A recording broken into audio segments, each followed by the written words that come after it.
Boa noite, irmãos, graça e paz, amém? É muito bom poder voltar aqui, revê-los, né? Trago um abraço fraterno lá da segunda igreja de Nova Jerusalém. Estou muito feliz de poder estar aqui, compartilhar desse momento. 6 anos, né? A igreja bastante nova, né?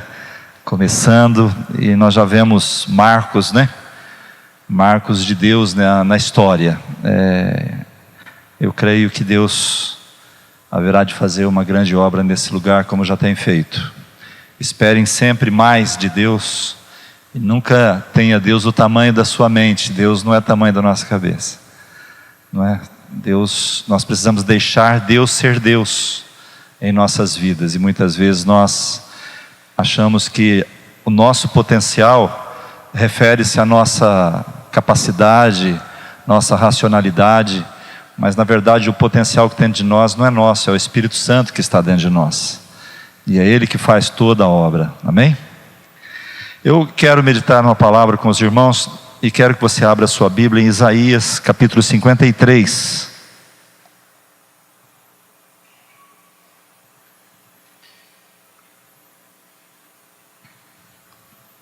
Isaías capítulo 53, nós vamos ler.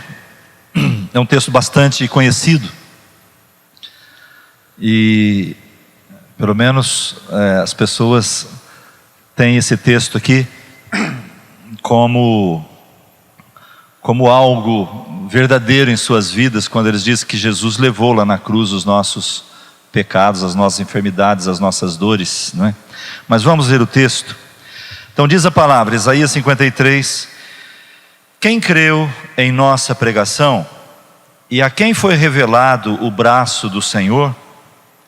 Porque foi subindo como renovo perante ele, como raiz de uma terra seca, não tinha aparência nem formosura. Olhámo-lo, mas nenhuma beleza havia que nos agradasse. Era desprezado e o mais rejeitado entre os homens, homem de dores e que sabe o que é padecer. E como um de quem os homens escondem o rosto, era desprezado, e dele não fizemos caso. Certamente ele tomou sobre si as nossas enfermidades, e as nossas dores levou sobre si, e nós o reputávamos por aflito, ferido de Deus e oprimido. Mas ele foi traspassado pelas nossas transgressões, e moído pelas nossas iniquidades. O castigo que nos traz a paz estava sobre ele, e pelas suas pisaduras fomos sarados. Todos nós andávamos desgarrados como ovelhas, cada um se desviava pelo caminho, mas o Senhor fez cair sobre ele a iniquidade de todos nós. Ele foi oprimido e humilhado, mas não abriu a boca. Como o cordeiro foi levado ao matadouro, e como ovelha muda perante os seus tosqueadores, ele não abriu a boca. Por juízo o opressor foi arrebatado, e da sua linhagem quem dela cogitou? Porquanto foi cortado da terra dos viventes, por causa da transgressão do meu povo, e ele ferido. Designaram-lhe a sepultura com os perversos, mas com o rico esteve na sua morte, posto que nunca fez injustiça, nem dolo algum se achou em sua boca. Todavia ao Senhor agradou moê-lo, fazendo-o enfermar. Quando der a ele a sua alma como oferta pelo pecado, verá a sua posteridade e prolongará os seus dias, e a vontade do Senhor prosperará nas suas mãos. Ele verá o futuro do penoso trabalho de sua alma e ficará satisfeito. O meu servo, o justo, com o seu conhecimento justificará muitos, porque as iniquidades deles levará sobre si. Por isso lhe darei muitos como a sua parte, e com os poderosos repartirá ele o despojo, porquanto derramou a sua alma na morte, foi contado com os transgressores, contudo levou sobre si o pecado de muitos, e pelos transgressores intercedeu. Pai, nós queremos te agradecer, ó Deus, pelo privilégio de estarmos aqui, de podermos te adorar, ministrar a ti. Todavia agora, ó Deus, nós precisamos que o teu Espírito Santo nos ministre.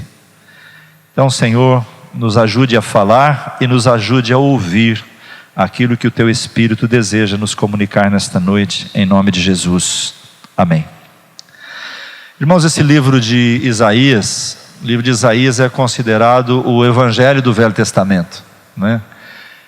De todos os livros do Velho Testamento, o que mais fala sobre Jesus.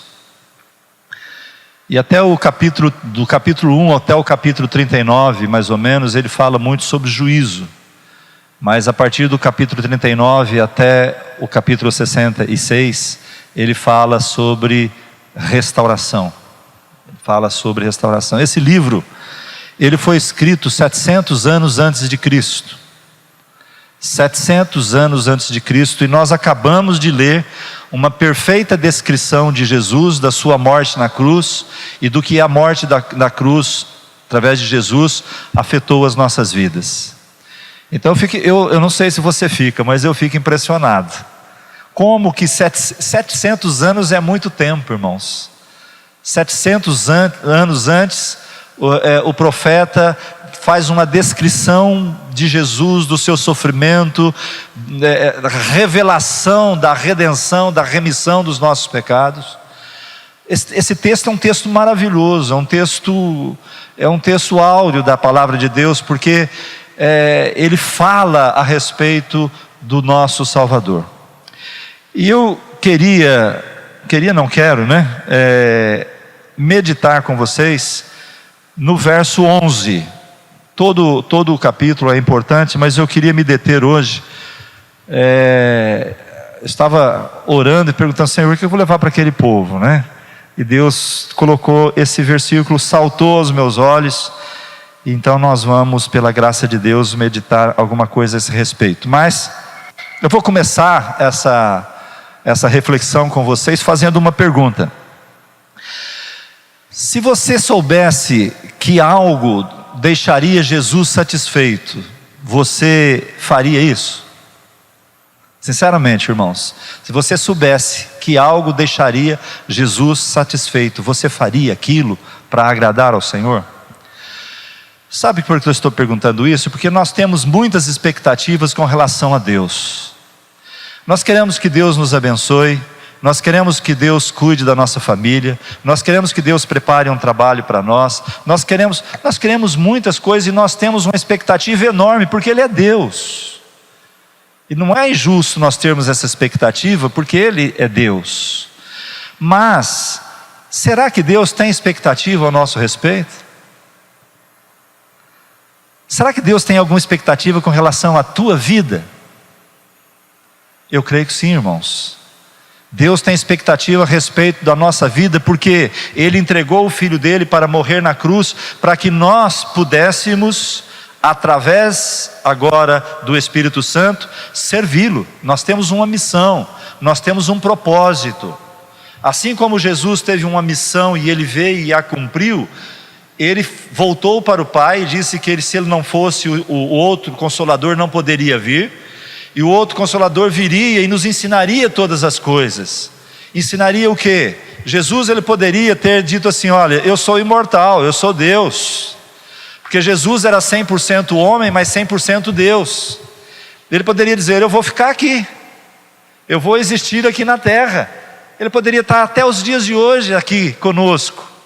Mas você imagina se Jesus estivesse conosco até os dias de hoje, e hoje Ele estivesse lá na Austrália, por exemplo, e nós precisássemos de uma ajuda dEle, nós precisaríamos ir lá na Austrália: Senhor, estou precisando de uma ajuda. Ele poderia estar no Japão, ou no Paraguai, ou na Argentina, ou nos Estados Unidos, em algum lugar, e nós precisaríamos ir até Ele.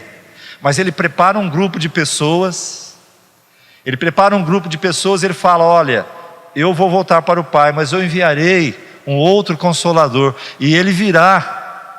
E Ele veio no dia do Pentecostes, Ele veio morar em nós. Agora Jesus Cristo não está somente na Austrália, no Japão ou no Paraguai. Agora Ele está no mundo inteiro, nas nossas vidas, através de nós. E isso é maravilhoso, isso é tremendo, não é? Então, você faria algo para deixar Jesus feliz? Você faria algo que alegrasse o coração de Jesus? Eu ainda diria: você pagaria um preço para que isso acontecesse? Aí já começa a complicar, né? Fala, pastor, está vendo tão bem, né? Agora o negócio de pagar preço já é mais difícil. Não, mas você pagaria um preço para fazer algo que agradasse ao Senhor? Então nós precisamos entender que nós precisamos alegrar o coração de Deus. Essa frase pode causar um certo mal-estar, porque será que Deus já não é feliz o suficiente? Deus não tem problemas, irmãos. Deus não tem.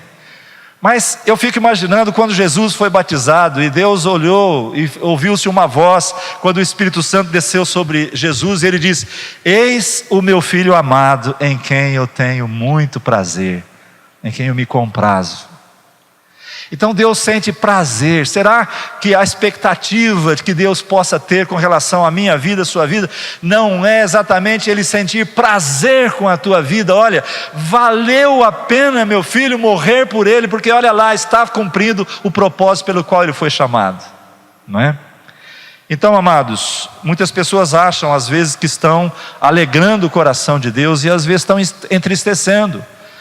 E quando é que a pessoa entristece? É quando a pessoa não vive o propósito que Deus tem reservado para ela. Não é? Nós fomos tirados, a igreja são aqueles que foram tirados para fora. Nós somos sacados do mundo para o reino de Deus. E agora Deus tem expectativa a nosso respeito. E aqui nesse texto então, no verso 11, diz assim: ele verá o fruto, ele quem? Jesus. Ele verá o fruto do penoso trabalho de sua alma e ficará satisfeito. O meu servo justo, com o seu conhecimento, justificará muitos, porque as iniquidades deles levará sobre si. O que eu quero, a atenção aqui é, e verá o fruto do penoso trabalho da sua alma e ficará satisfeito. Ficará feliz. Amados, que coisa interessante isso. Essa passagem ela fala então que Jesus ele vai ver o fruto da ida dele para a cruz. Ele vai ver o fruto da ida dele para a cruz e ele vai ficar feliz. Ele vai ficar satisfeito.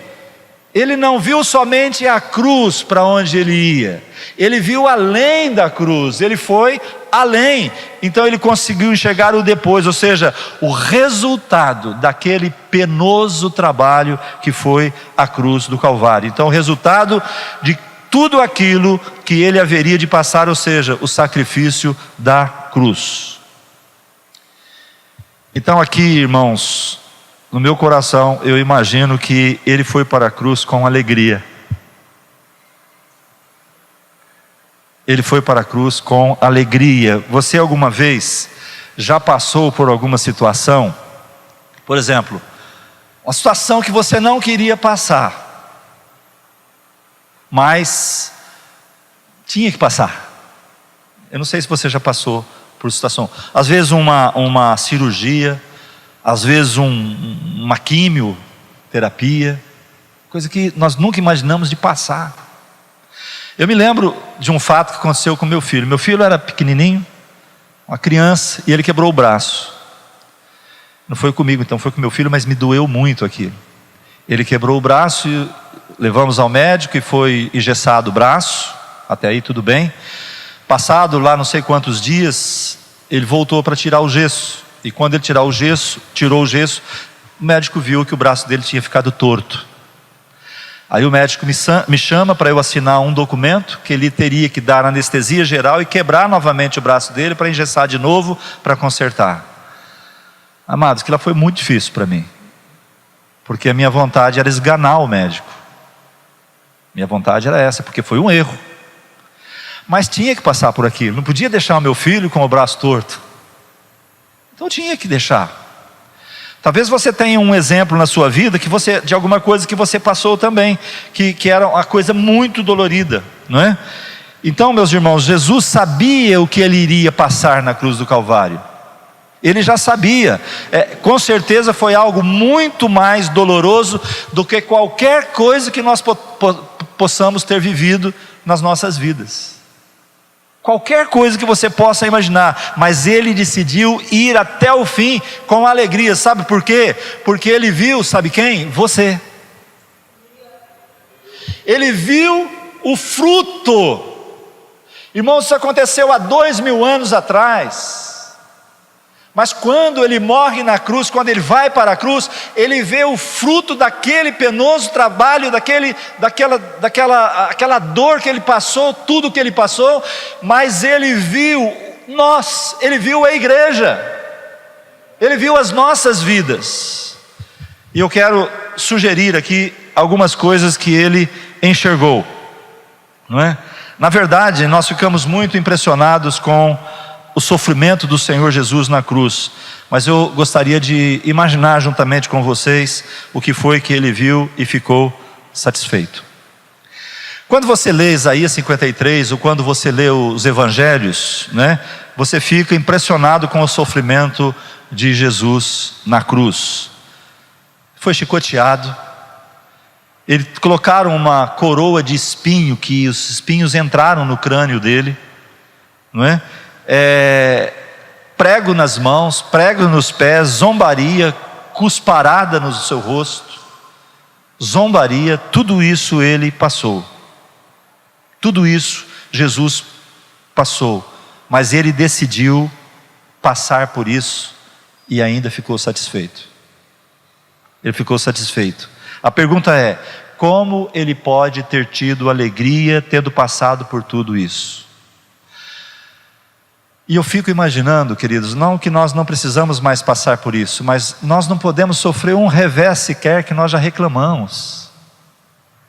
Nós não conseguimos ver os frutos das nossas vidas, nós não conseguimos entender que nós temos também uma missão, e que esta missão que nós temos vai gerar frutos também, e esses frutos que vão gerar já foram vistos pelo próprio Senhor antes de ser crucificados.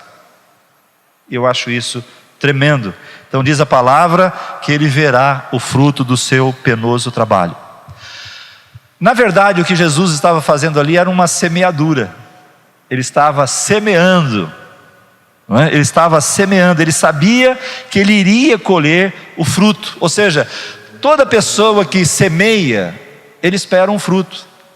Um fruto não, ele espera muitos frutos. O agricultor, quando ele lança a semente na terra, ele tem expectativa de uma colheita grande, de uma colheita abundante. Todos nós, sim, Jesus estava semeando. Então a palavra diz que ele enxergou o fruto, ele consegue enxergar o tempo da colheita, e ele diz que ele está satisfeito. Ele está satisfeito. Então Isaías, ele está profetizando isso antes de Jesus ir para a cruz. Por que eu estou afirmando isso? Porque foi falado isso 700 anos antes. 700 anos antes já havia sido falado. Então valeu a pena ele ter ido para a cruz, porque hoje eu estou aqui e vocês estão aqui. Quantos podem dizer amém a isso? Louvado seja o Senhor. Mas, amados, essa alegria tinha a ver com pessoas. Essa alegria tinha a ver com pessoas. Pois tudo que Jesus viveu, tudo que ele fez por causa de pessoas. Tudo que ele experimentou foi por causa de pessoas. Então nós precisamos entender que pessoas são mais importantes do que coisas, não é? Meus irmãos, não existe nada mais importante do que pessoas. Nada. O teu carro não é mais importante, a tua casa não é mais importante, a sua poupança não é mais importante, nada é mais importante do que pessoas. Sabe por quê? Porque tudo vai passar, vai ficar, pessoas não. Sabia que todos vão viver eternamente? Só que aqueles que entregaram a vida a Cristo vão viver com Deus, e os que não entregaram não vão viver com Deus. Essa é a diferença, mas todos viverão eternamente. Então Jesus, ele enxergou pessoas. O que ele viu? O fruto do seu penoso trabalho era milhares de pessoas que seriam salvas, fruto do seu penoso trabalho. Mas ele viu então a redenção de muitos. Ele viu a remissão de muitos. Por isso nós estamos incluídos aqui nesse frutos do penoso trabalho de Cristo. Eu quero dar uma olhada em algumas coisas com vocês. Jesus, antes dele ir para a cruz, ele viu aqueles 120 irmãos lá no cenáculo orando e esperando o Espírito Santo. Jesus, ele viu o dia que o Espírito Santo desceu, no dia do Pentecostes, ele viu o Espírito Santo descendo. Jesus, ele enxergou Pedro na sua primeira mensagem, logo depois do Pentecoste, pregando, e quase 3.000 pessoas sendo salvas. Jesus enxergou a igreja de Jerusalém crescendo e multiplicando nas casas, e de repente já não eram mais 5.000 e não se podia mais contar. Jesus enxergou a perseguição vindo, primeiro dos judeus, depois dos romanos, e a igreja então, por causa da perseguição, sai de Jerusalém e começa a alcançar as nações. Jesus, ele enxergou o primeiro mártir, Estevão, sendo apedrejado, e junto ao lado de Estevão, alguém que recolhia as túnicas ali, que consentiu com a morte de Estevão, Saulo de Tarso. Mas Jesus viu também Saulo de Tarso no caminho de Damasco, encontrar-se com ele e ser salvo e ser liberto e se tornar um dos maiores apóstolos do Novo Testamento. Jesus viu Tiago sendo decapitado. Jesus viu, enxergou a igreja orando lá na casa de Pedro, e as prisões se abriram e ele foi liberto. Jesus enxergou o evangelho chegando em todas as nações. Jesus enxergou o evangelho chegando no Brasil no final do século XVIII. Jesus enxergou a igreja Verdade e Amor sendo fundada e implantada nesse bairro em Presidente Prudente. Vocês estão entendendo que nós fazemos parte de algo muito grande? Que vocês fazem parte de algo muito grande? Jesus enxergou você sentado aí onde você está. Jesus te viu. Ele viu o fruto do seu penoso trabalho. Ele viu você. Ele viu você servindo o reino. Ele viu nesse lugar famílias sendo restauradas. Ele viu nesse lugar o povo de Deus cuidando de pessoas, amando pessoas, evangelizando pessoas. Jesus viu tudo isso, por isso ele tem expectativa a seu respeito. Jesus enxergou Apocalipse 5, quando diz que eram milhões de milhões e milhares de milhares adorando o Cordeiro. Jesus viu tudo isso e disse: vai valer a pena. Vai valer a pena, eu vou até o final, eu vou enfrentar tudo isso, porque vai valer a pena. E ele enfrentou por mim e por você. Ele enfrentou. Então eu quero te dizer algo, meu irmão, minha irmã. Você não é qualquer um. Alô? Tem alguém? Você não é qualquer um. Irmãos, nós temos uma mania de olhar só as coisas negativas. Ah, meu pai não me beijou, meu pai não me abraçou, meu pai não me pegou no colo, mas quantas coisas ele fez de bom para você? Parece que as coisas negativas a gente guarda, né? As boas parece que passam, e elas são insaciáveis nas nossas vidas. Então você não é qualquer um, você tem muito valor, porque você é fruto da alegria do penoso trabalho de Cristo na cruz. Amém? Então olha para o teu irmão do lado e fala para assim: você tem valor.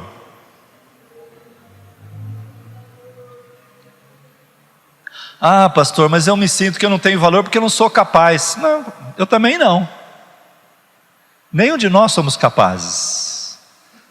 A tendência nossa não é a tendência boa. Nosso coração se inclina para as coisas ruins. Mas aquele Consolador que veio para habitar em nós, esse tem todo o potencial. O potencial que ressuscitou Jesus do túmulo foi do Espírito Santo de Deus, que habita hoje em você, que habita em nós. Quantos estão entendendo? Então, quem faz a obra na nossa vida não somos nós, é o Espírito Santo que foi enviado. Nós só precisamos permitir que Ele faça. Amém? Então Jesus, Ele viu a redenção de muitos. Ele intercedeu por muitos. Os frutos que ele viu eram muitos, e isso tem a ver com redenção, irmãos. Tem a ver com redenção. A palavra redenção tem dois significados. O primeiro é livrar ou libertar. Por exemplo, quando você vê um noticiário que uma pessoa foi raptada, ela foi raptada e foi levada para um cativeiro. Então aí o que os raptores fazem? Eles querem um resgate, que seja pago um resgate, para que possa ser solta aquela pessoa. Então quando paga o resgate, a pessoa é redimida. Ela se você ler o livro de Esther, você vai entender isso muito bem, não é? Então, significa libertar alguém de um jugo, libertar alguém de uma opressão.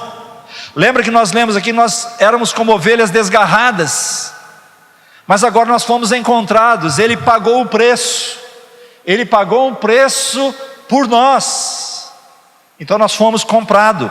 A outra coisa significa comprar de volta a liberdade por meio de um pagamento de um resgate. Jesus pagou. E qual foi o pagamento? O próprio sangue dele, que foi vertido na cruz do Calvário. Então o preço foi alto demais, mas ele foi lá e ele pagou o preço por nós. Por isso ele é o nosso Redentor. Ele nos redimiu. Jesus pagou o nosso resgate. Agora nós não devemos mais nada. Não devemos mais nada. Se o inimigo vem falar para você que você é um crentinho de nada, né? Eu ia falar bobagem, né? Mas você não é crentinho de nada. Esquece, meu irmão. Você é filho de Deus e foi pago um alto preço. Isso chama-se graça. Nós não merecemos. A meritocracia é de Cristo, não é nossa. Nós não merecemos e nós nunca vamos merecer. Ou seja, qual é a diferença nossa daquelas pessoas que estão aí fora que não conhecem a Deus? A diferença nossa é que nós somos pecadores perdoados. E a diferença deles é que eles são pecadores que não foram perdoados ainda porque não encontraram Cristo como nós encontramos. Percebe? Então, nós fomos resgatados. Ele pagou. Nós não tínhamos como pagar. Não tinha como nós pagar. Isso é remissão. Então quando a Bíblia diz que nós fomos redimidos pelo sangue de Jesus, significa que Ele pagou um alto preço por nós. Então agora nós somos livres. Livres. Não há mais nenhuma condenação sobre aqueles que estão em Cristo Jesus. Nenhuma. Todos os pecados que você já cometeu e os que você ainda vai cometer já foram perdoados. Merecia um glória a Deus, não merecia? Amém? Então pela graça somos salvos, mediante a fé naquilo que Jesus Cristo fez na cruz. Então 1 Coríntios 6,20 diz assim: porque fostes comprado por preço, agora pois glorificai a Deus no vosso corpo. Então irmãos, qual que é o nosso trabalho agora? O trabalho de Cristo, o penoso trabalho dele foi nos redimir. Agora nós vamos apenas glorificar ao Senhor com o nosso corpo, com a nossa vida. 1 Pedro 1, 18, 19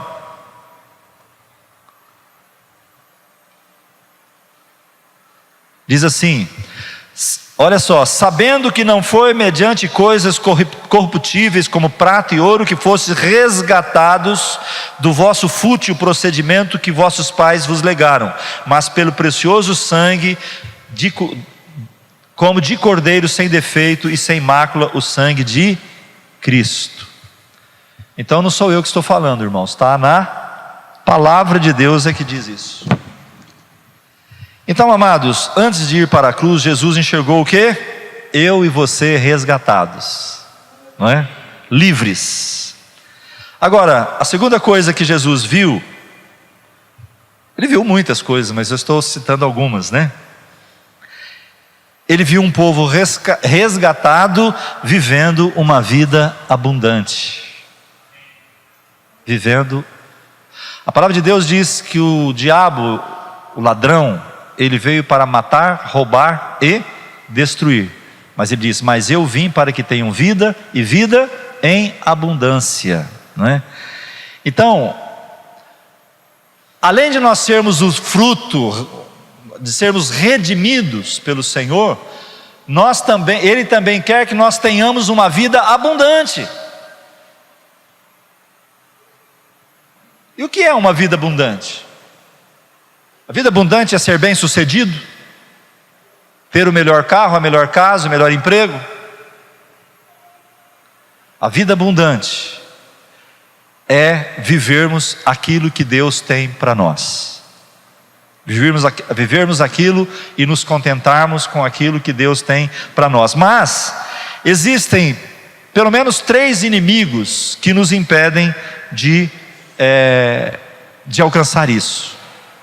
Os 3 maiores inimigos, eu diria. Primeiro, nós mesmos. Nós mesmos, irmão, porque o nosso coração, ele é tendencioso, não é? Eu me lembro que tem um versículo na palavra que eu sempre lia ele, falava que maldito o homem que confia no homem. E eu falava assim, eu não posso confiar em ninguém. Mas eu acabei descobrindo que eu também sou homem, não podia confiar nem em mim mesmo. Não é verdade? Então, nosso coração, porque vai aqui uma informação, meu irmão, a tua carne nunca vai se converter. A carne não se converte. A carne ela é sempre tendenciosa para o pecado. Por isso que existe essa luta da carne com o Espírito. Quando você encontrou o Senhor Jesus Cristo, você nasceu de novo. Teu espírito foi vivificado. Amém? Agora, a tua alma, que é o teu intelecto, teu raciocínio, a tua alma precisa ser salva. Agora, pela lavagem da palavra, pelo conhecimento da palavra, você vai mudando os seus hábitos e os seus valores, e a sua alma vai sendo salva. E um dia, essa alma salva, juntamente com o espírito vivificado, volta para Deus, e a carne aqui, volta para o pó. Ela volta para o pó porque ela não se converte, ela é tendenciosa, ela inclina-se para o pecado. Então nós precisamos entender que isso é um inimigo que nos impede de viver uma vida abundante. Porque se nós quisermos viver segundo os desejos da nossa carne, fazer aquilo que nós queremos, do jeito que queremos, e não a maneira de Deus, nós não vamos encontrar uma vida abundante em Deus. Nós podemos até encontrar uma vida abundante dentro da sociedade que nós vivemos, mas não vai ter paz. Por isso que a palavra de Deus, Jesus disse, a minha paz vos dou, não vou lá dou como o mundo a dá. A paz que Cristo oferece é diferente da paz que o mundo oferece. Então nós precisamos viver essa vida abundante. E o segundo inimigo dos 3 é o próprio mundo. O mundo, amados, é um sistema. O mundo é um sistema contrário à palavra de Deus, contrário ao reino de Deus. O grande problema é que o mundo ele trabalha, não é? Ele trabalha incessantemente através da mídia, através da moda, através da informação, ele trabalha incessantemente para tirar a nossa fé, para nos afastar de Deus. E nós sofremos com isso, porque nós estamos no mundo, mas não pertencemos ao mundo. É como se nós tivéssemos, se tivesse um rio, vamos pensar num rio, e tem um rio caudaloso, e ele tem uma correnteza forte, e naquela correnteza vem vindo um grande transatlântico, ou um barco grande, um navio grande, ele vem vindo, e as pessoas estão todas lá felizes, bebendo, cantando, dançando, aproveitando a vida, não é? E você está contra a correnteza, vendo todo aquele povo feliz daquele jeito, e você remando contra a correnteza. Essa é mais ou menos a vida do cristão. Por quê? Porque nós estamos no mundo, e aparentemente parece que o mundo tem tudo o que eles precisam, e tudo é maravilhoso, e tudo é grandioso. Mas quando chegar o momento de estar na presença de Deus, é que eles vão ver que eles perderam tudo. Tudo. Então, vale a pena, como Jesus também pagou um preço para ver o fruto do seu penoso trabalho, nós também pagarmos um preço para vermos o fruto do nosso penoso trabalho, e chegarmos e estarmos na presença de Deus, e Ele poder dizer: servo bom e fiel, entra no gozo, no repouso do teu Senhor. Que coisa maravilhosa. Então o mundo é um sistema, tudo que vai contrário à palavra de Deus é propiciado pelo mundo. Ele vem para nos desviar do reino de Deus. E a outra coisa é aquele que cuida do mundo, Satanás.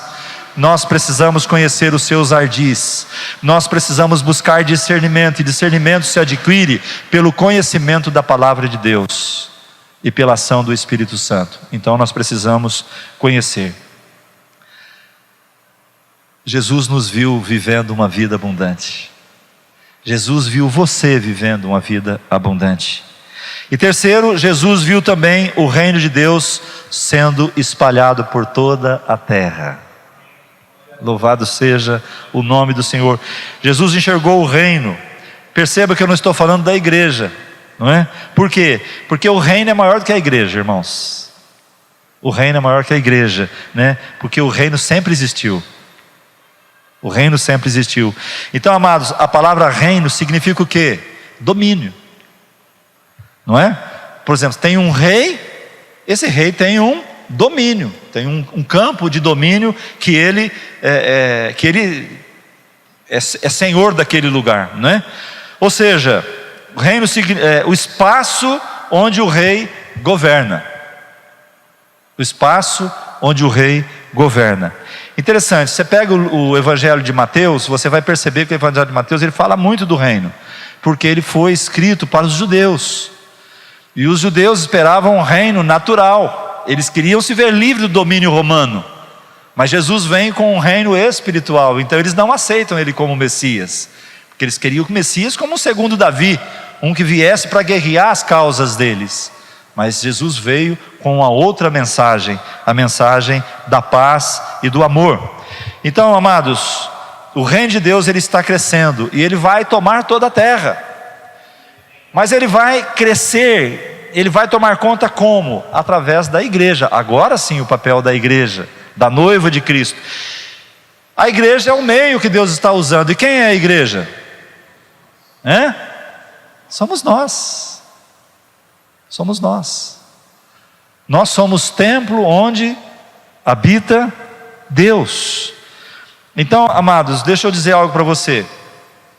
O reino de Deus, ele começa no nosso coração. Abra a sua Bíblia em Lucas, capítulo 17. Lucas 17, 20.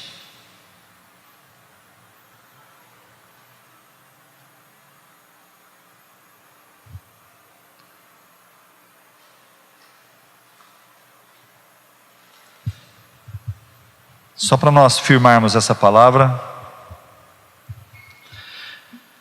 Interrogado pelos fariseus sobre quando viria o reino de Deus, Jesus lhes respondeu: não vem o reino de Deus com visível aparência.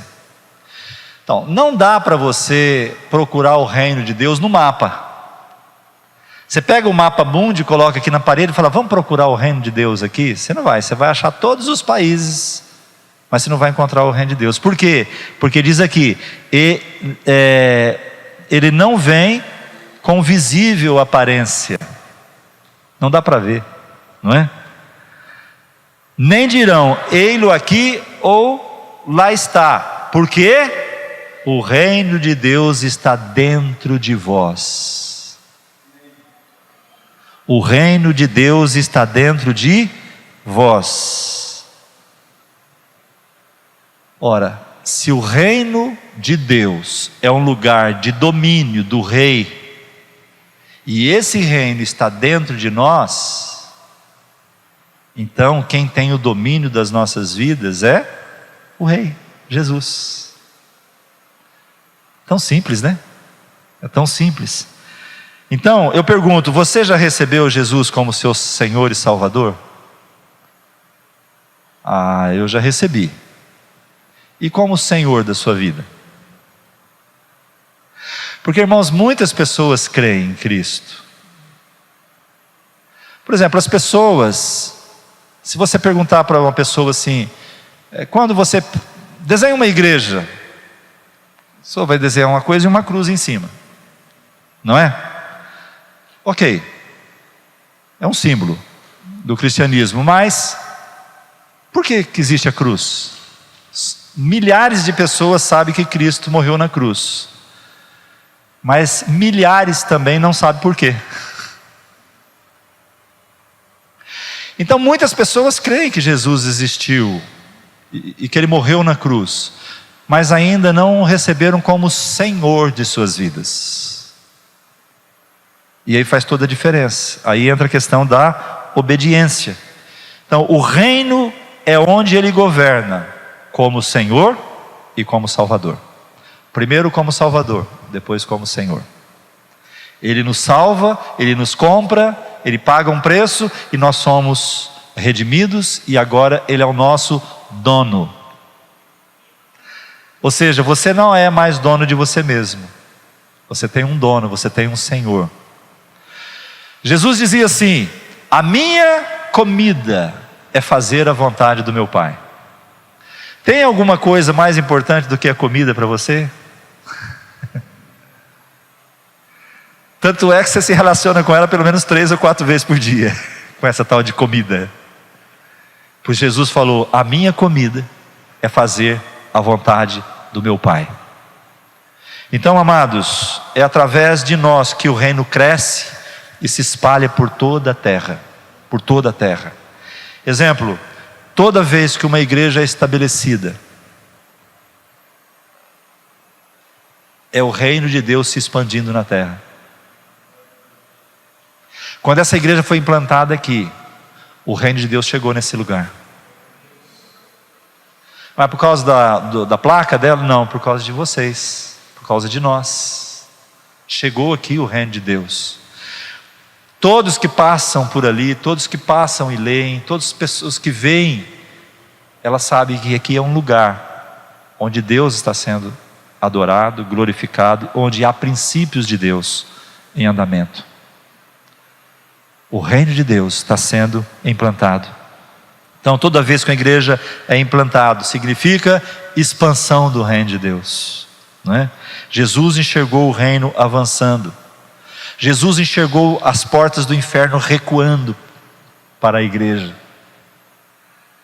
Então, amados, valorize esse lugar. Valorize esse lugar, porque é um lugar de comunhão. Não seja crente somente aqui. Seja crente lá no teu trabalho, na universidade. Seja crente em todos os lugares, principalmente na tua casa. É o lugar mais difícil de ser crente. Seja crente.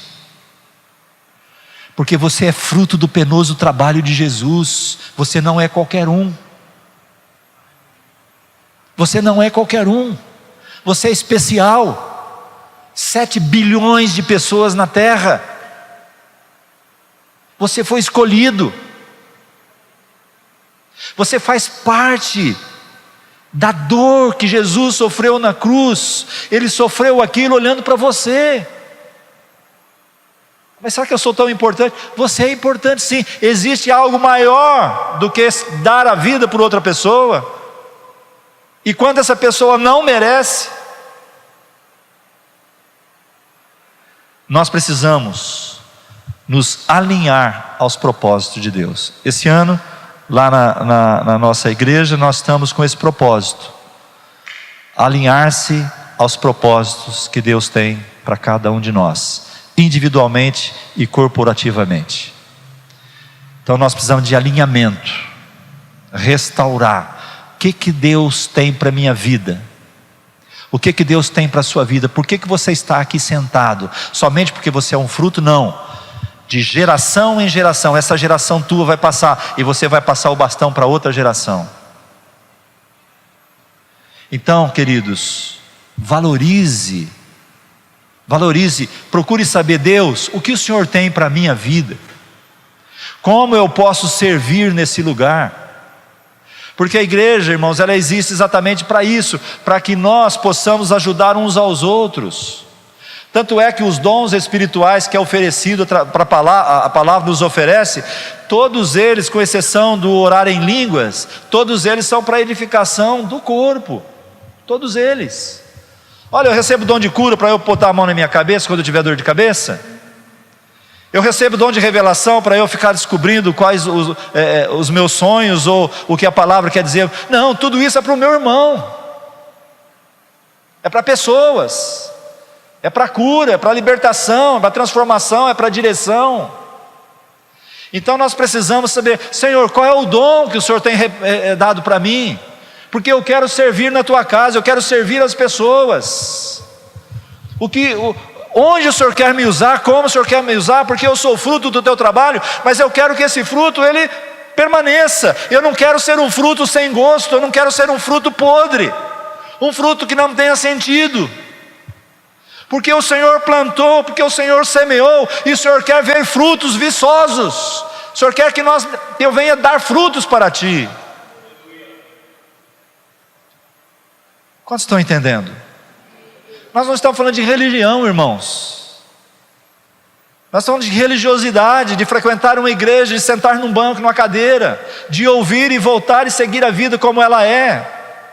Nós estamos falando de um relacionamento íntimo com Deus, de uma busca incessante de Deus, de receber dons espirituais, de evangelizar, de trazer pessoas, de cuidar de pessoas que estão, de famílias que estão sendo destruídas, de casais que estão se separando, de pessoas que estão no mundo do crime, no mundo das drogas, pessoas que precisam de ajuda, que precisam sair, e as que não precisam também.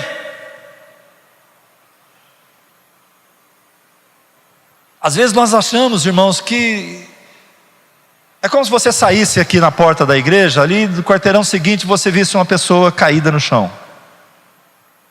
Você vê uma pessoa caída no chão, você fala, coitado desse daí, né? Judiação, precisa de Jesus.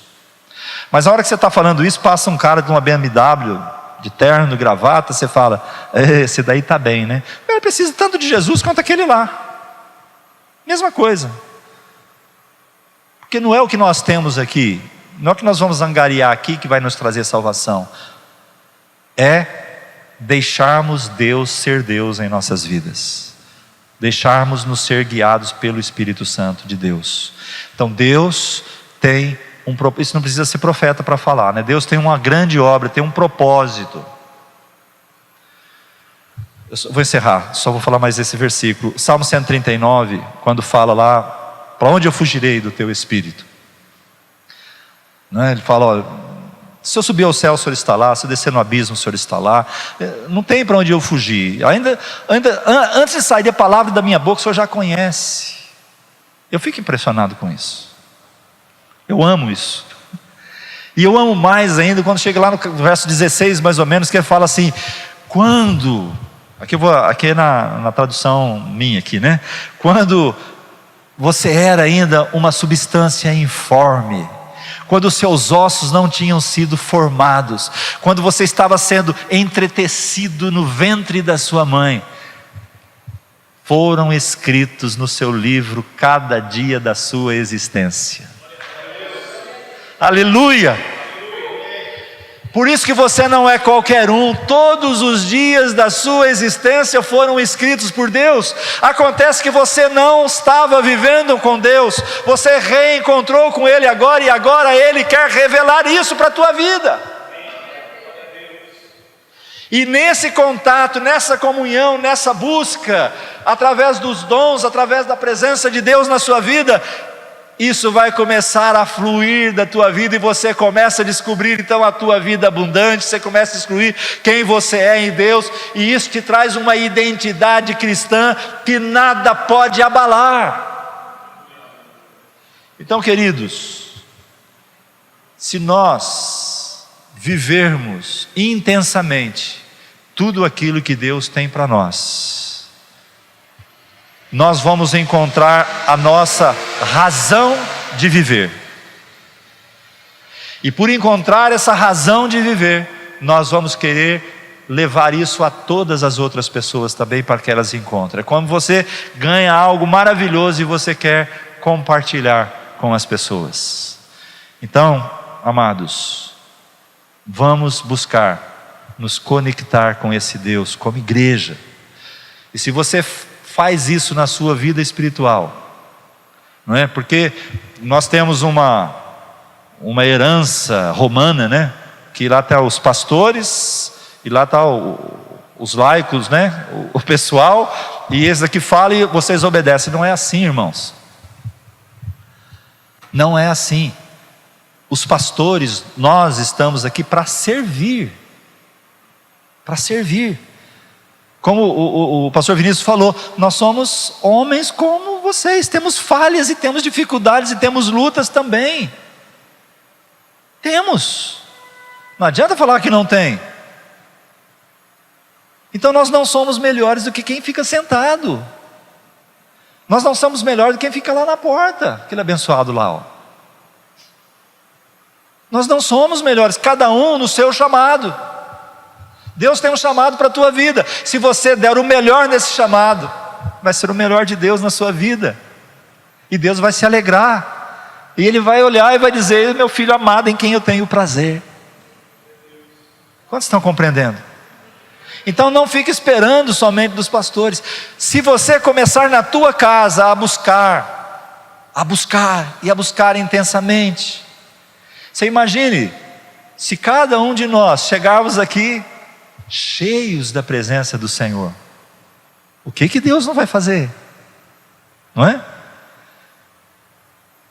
Mas se você chega com o Faustão na cabeça, não vai virar muita coisa, não é? Temos que chegar cheios do Espírito Santo, cheios da graça de Deus. Amém, amados? Então, Ele pagou o preço para ver o fruto do seu penoso trabalho, do seu reino, para o reino, né? Então, quantos aqui gostaria de alegrar o coração de Deus? Deus tem expectativa a seu respeito. Então alegre o coração de Deus. É como se Ele olhasse e visse uma grande seara, não é? De frutos maduros, frutos com gosto, sal da terra, luz do mundo, é o que nós somos. Amém? Vamos colocar em pé?